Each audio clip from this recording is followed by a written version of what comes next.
Енді еліміз аймақтарынан бір ақпарат. Атыраулық әскери қызметкер сәби өмірін сақтап қалды. Ұлттық гвардияға қарасты әскери бөлімде қызмет ететін Мұхтар Өрбісінов көшеде аяқ асты талып қалған сәбиге көмектесіп, төніп тұрған ажалға араша түсті. Bir қызығы, кішіпейіл жауынгер бұл ерлігін ешкімге айтпаған. Тек біраз уақыт өткен соң 2 жасар Мәдинаның ата-анасы әскери бөлім басшылығына алғыс хат жолдаған. Өз қызметкерлерінің ерлігін ескерген қолбасшылар сержант пен оның жарын сарбаздар алдында марапаттады.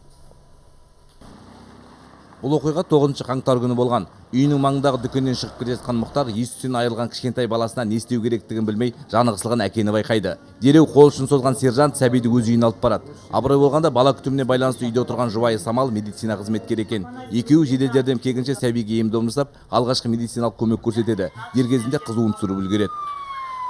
Егер Мұхтар уақытында баланы үйіне алып келмегенде, Самал оған көмек көрсетпегенде, бала дейтіндеген дене қызуы 40 жарым болып отырғанда, ол комаға түсіп кетіп, даже тілі де кетіп қалатын еді. Осы уақытында дер кезінде көмек көрсеткеннің арқасында бала аман-есен қалды. Кішкентай Мәдинаның денсаулығы қалпына келіп, қауіп бұлты сейілген соң, оның ата-анасы сарбаздың жұмыс орнына алғыс хат жолдаған. Қарамағындағы қызметкердің мұндай ерлігін естіген батыс әскери қолбасшылығы сержант Өрбісінов пен оның жұбайын сарбаздар алдында ұлықтады.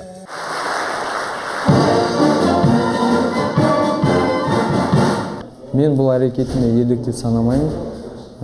Бұл менің отан алдында ең алды борышым. Егер менің орнымда басқа да бір сарбаздар болса, бұндай жағдайда ойланбастан барар еді.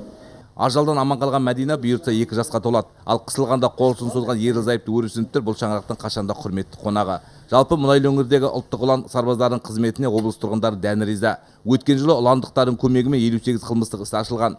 Тұрғындардың алаңсыз демалысы мен тыныштық үшін қашанда қас қақпайтын қырағы сарбаздар қызметі қандай марапатқа болса да лайық дейді тұрғындар. Арыстанбек Кенже, Темірлан Сұлтанғазиев, Хабар, Атырау.